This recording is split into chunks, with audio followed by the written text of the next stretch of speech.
我最后再告诉你一遍，你要干就干，不干你给我滚蛋！你也不要怪公司过河拆桥，要怪就怪你自己太懒了。你说别人都在干活，你在那站着看别人干活干什么呢？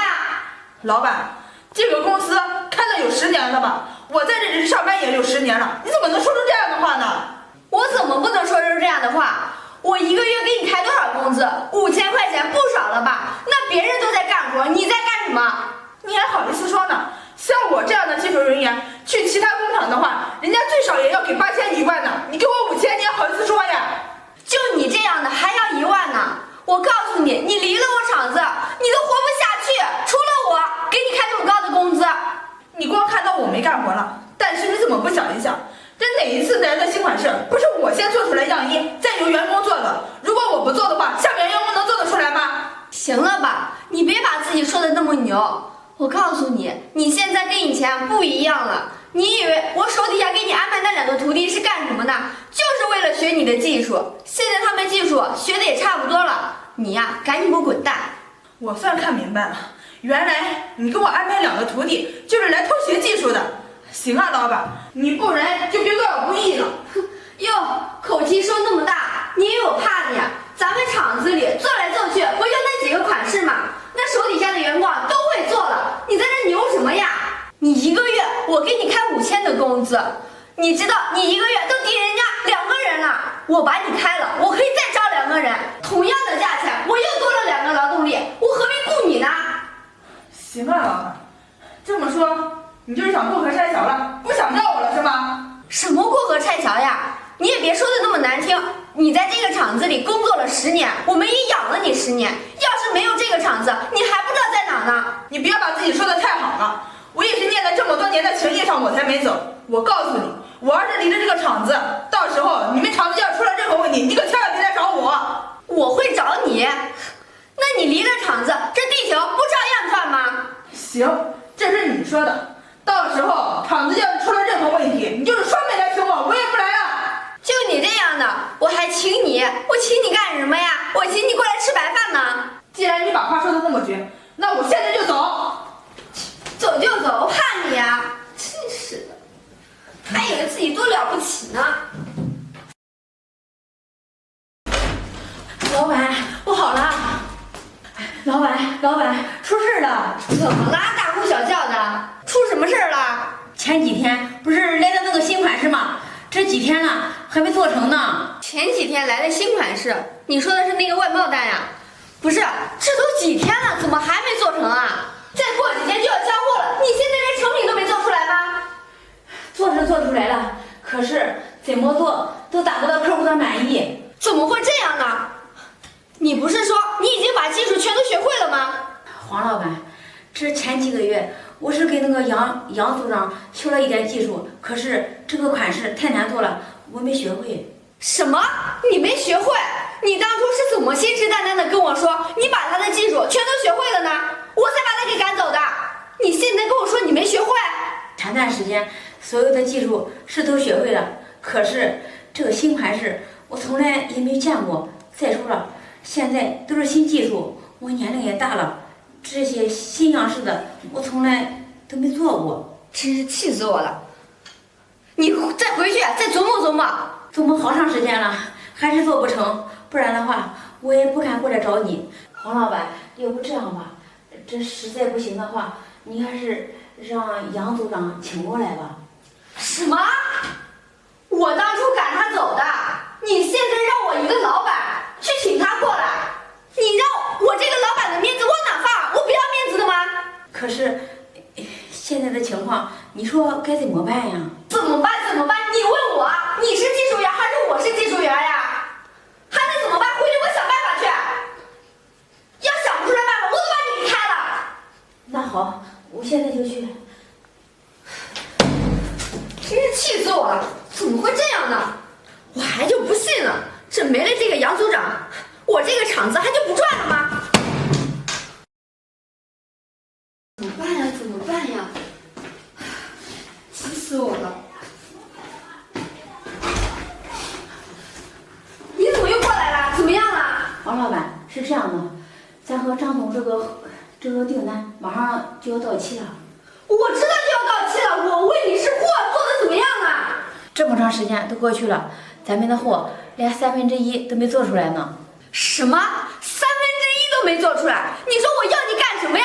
你做这么少，这马上就要交货了，你让我跟客户怎么交差呀？你说的我也知道，可是现在我也没什么好的办法呀。再说了，这咱们厂子的员工都已经尽心尽力了。拉倒吧，你还尽心尽力？尽心尽力，你给我做出1/3呀？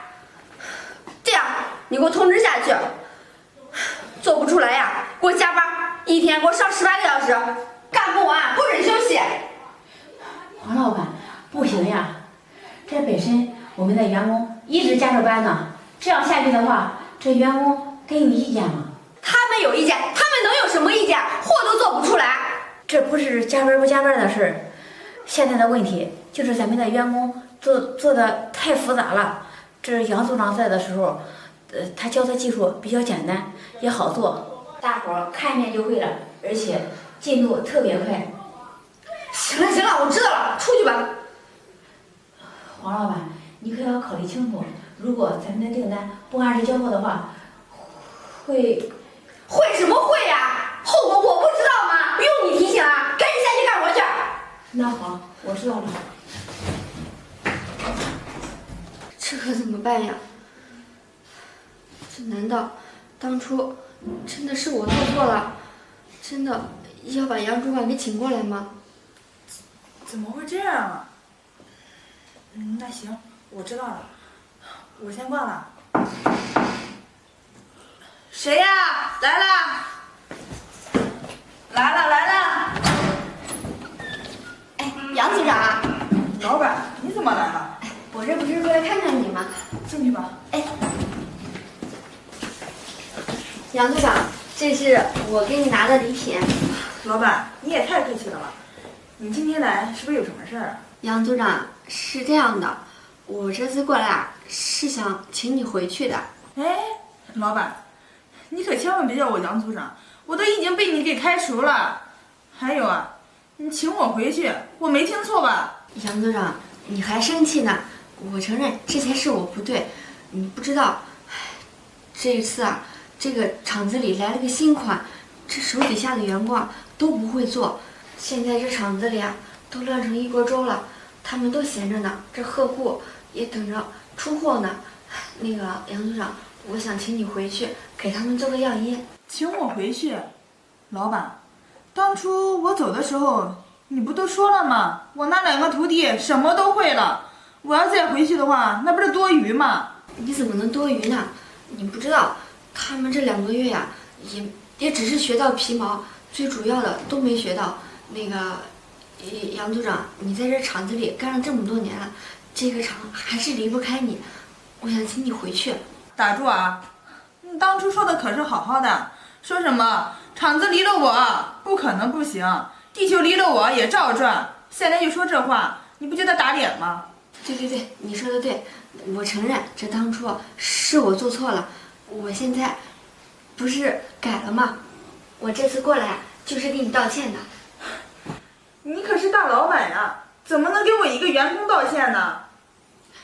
你别这么说，这老板不是也有做错的时候吗？